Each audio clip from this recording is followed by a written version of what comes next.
जय मसीह की प्रभु यीशु का धन्यवाद हो। एक और बार प्रभु यीशु मसीह का धन्यवाद करता हूँ और प्रभु यीशु मसीह ने एक और बार आज मौका दिया कि मैं आपके सामने एक छोटा सा वचन लेकर के आऊँ।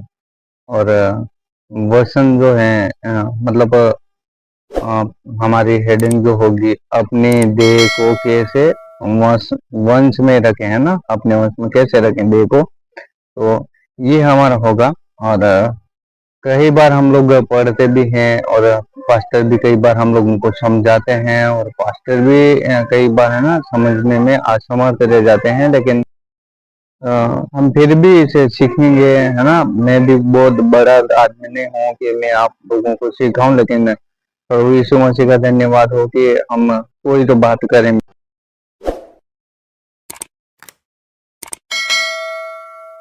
जय मसीह की प्रभु यीशु का धन्यवाद हो। एक और बार प्रभु यीशु मसीह का धन्यवाद करता हूँ और प्रभु यीशु मसीह ने एक और बार आज मौका दिया कि मैं आपके सामने एक छोटा सा वचन लेकर के आऊँ।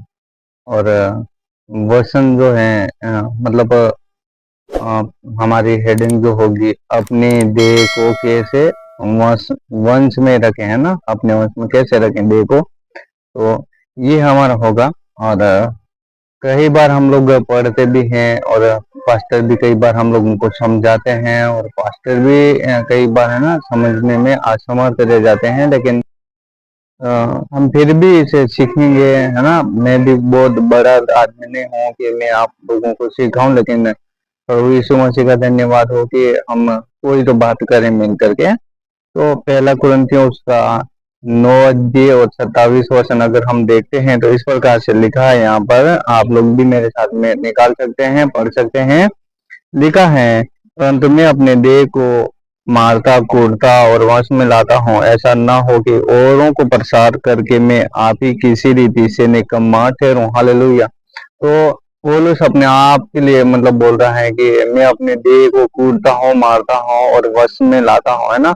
मैं खुद तो प्रचार करता हूँ, लेकिन खुद भी मैं क्या करूंगा, पाप करने वाला ना ठहरूं, मैं गुनहगार न ठहरूं करके। तो ये आपके लिए और मेरे लिए भी, हम लोग क्या करते हैं, कई बार अच्छे से समझाने की कोशिश करते हैं, लेकिन खुद कहाँ पर है, कहाँ जा रहे हैं, समझ में हम लोगों को नहीं आता है। तो ये वचन जो है हमारे लिए है। ऐसे बार बार पढ़ सकते हैं आप लोग और कई बार मतलब समझने की कोशिश करें। प्रभु यीशु मसीह जो है आज, तो यहाँ पर परमेश्वर जो है मेरे द्वारा क्या करना चाहता है, बातचीत करना चाहता है। और यहाँ पर हम फिर पढ़ेंगे एक और बार और इस वचन को समझने की कोशिश करेंगे। वचन कहता है, परंतु मैं अपने देह को मारता कूटता हूँ, वश में लाता हूँ, ऐसा न हो कि औरों को प्रसार करके मैं आप ही किसी रीति से निकम्मा ठहरूं। प्रचार तो मैं कर रहा हूँ, लेकिन खुद में निकम्मा ठहरूं, है ना। तो वो क्या करता है, पौलुस कहता है मैं अपने देह को कूटता हूँ, मारता हूँ और वश में लाता हूँ। ठीक है।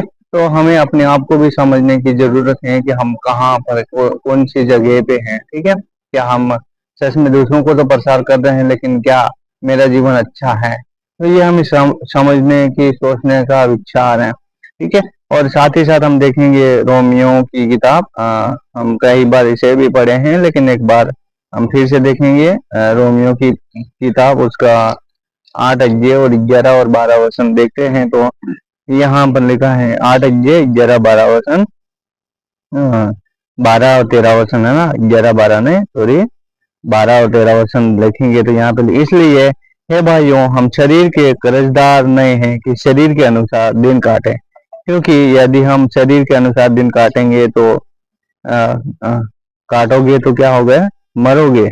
यदि आत्मा आत्मा से देह की क्रियाओं को मारोगे तो जीवित रहोगे। हालेलुया। तो वचन यहाँ पर, है ना, फिर हम लोगों को सिखाना चाहता है। वो कहता है कि इसलिए है भाइयों, हम शरीर के कर्जदार नहीं कि हम शरीर के अनुसार दिन काटें, क्योंकि हम शरीर में पहले थे, लेकिन जब अब हम मसीह में आ गए हैं, प्रभु यीशु मसीह को जान चुके हैं, तो हम क्या हैं, अभी आत्मा में है ना। तो शरीर के अनुसार हमें दिन नहीं काटना चाहिए। जैसे संसार सोचता है ना, शरीर में जब होता है तो संसार दुनिया की मतलब कई सारे उनकी चिंताएं होती हैं शरीर के बारे में, है ना। मेरा परिवार क्या, फलाना ढेंगड़ा क्या होगा। तो यहाँ पर हम लोग देखेंगे मतलब वचन इस प्रकार से हम लोगों से बात करना चाहता है। साथ ही साथ गलातियों उसका 5 अध्याय को अगर हम देखेंगे, गलातियों 5 अध्याय 24 और 25 वचन देखते हैं, तो यहाँ पर लिखा है 24